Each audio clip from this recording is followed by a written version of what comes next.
May mutag mga palangga. Si Alan Pakyas Vlog. Na ako karon diri sa Gatungan, Barangay Gatungan. Sakop kaya po sa Davao City, no? Tanawan eh. Guyabano. Hinog sa puno. Kinsay tagian eh. Karaan akong amigo diri. Pero nagikuha na si Lord, si Sira. Nabilin pa karon ang ilang asawa. Ang iyang pamilya na nilugra. Ining Barangay Gatungan, pamilya sa mga balugo, mga libre.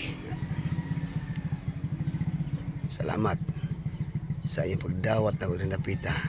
Sigurado po ninyo mo kabalibad kay siyempre edad pa lang si Alan Pakyas 18. Di rin ako magbalik-balik ng panakan stories, balik di Gatungan,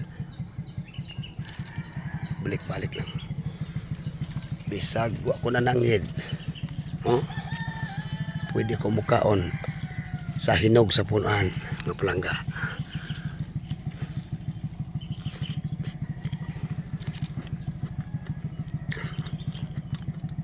Ni, pwede na ito makaon ng panitan ng guyabano, ha? Tambal ni tambal. Tambal.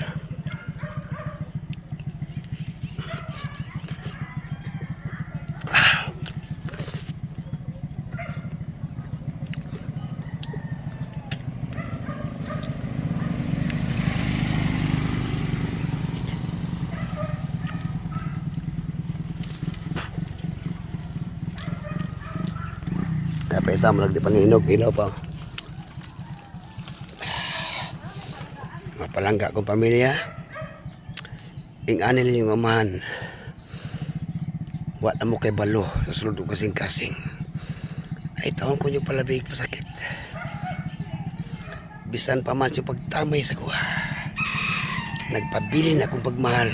Nga naman. Ano? Hangad mo sa langit. Ug kinsay naghatag sa atong kinabuhi. Ang Ginoo palangga, ang Ginoo. Hinahinaya ko niyong palangga, mga pamilya, mga anak, asawa. Hinahinay lang mo. Umbaga, take your time. Ayaw pagdali. Ang akong kadaugan mao ang inyong kalampusan. I promise. Bye-bye. Ang Diyos manlangin ka ng tanan. I love you all. Praise the Lord.